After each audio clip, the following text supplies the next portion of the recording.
তার চাচার কাছে 7,000 টাকা পাইতো, টাকা চাইছে, তো কথা কাটাকাটি হয়েছে। এর মধ্যে আইসায় যুবলীগের মোশাররফ হাওলাদারের কাছে টাকা পাইতো, তার সাথে কথাবার্তা হচ্ছে স্বাভাবিক, কিন্তু ওই যুবলীগের যে সনেট হাওলাদার সে আইসে আমার বাবার উপরে আতঙ্কিতভাবে হামলা চালায়। হামলা চালানোর পরে সে যুবলীগ এবং তার পেশি শক্তি অনেক আওয়ামী লীগের যে শক্তি সে এখনও আমার এলাকার উপরে বিরাজ করতেছে, এবং সে মানে আরও এর আগের থেকে তার উপরে সে আমাদের মানে খুব কোন মানে এলাকার অনেক এর আওয়ামী লীগ তো বোঝেনি।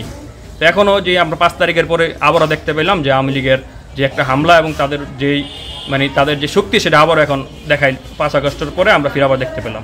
এবং বাবার যেই হত্যা করছে এই হত্যার জন্য আমি ফাঁসি দাবি করছি তাদের। যে ফাঁড়ির এখানে তারা তদন্ত করতেছে, তদন্তের মাধ্যমে শুনতে পেলাম যে 7,000 আর 3,000 এটা নিয়ে পাওনার ব্যাপার। উনি মসজিদ থেকে বেরিয়েছে, বের হওয়ার সাথে সাথে ওনার অ্যাটাক করা হয়েছে।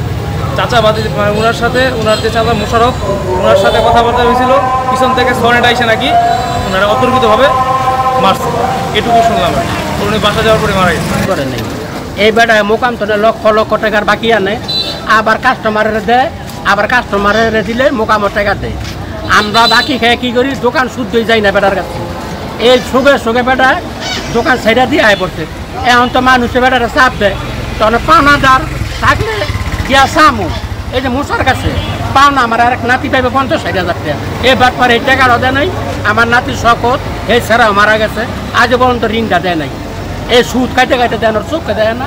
আর বাতিজা যেটা শোনেন আজকে টাকার লেগে গেছে 4 বিলা টাকা না পারলে কম নেন 2,000 টাকা লয়ে যান, বাকিটা পরে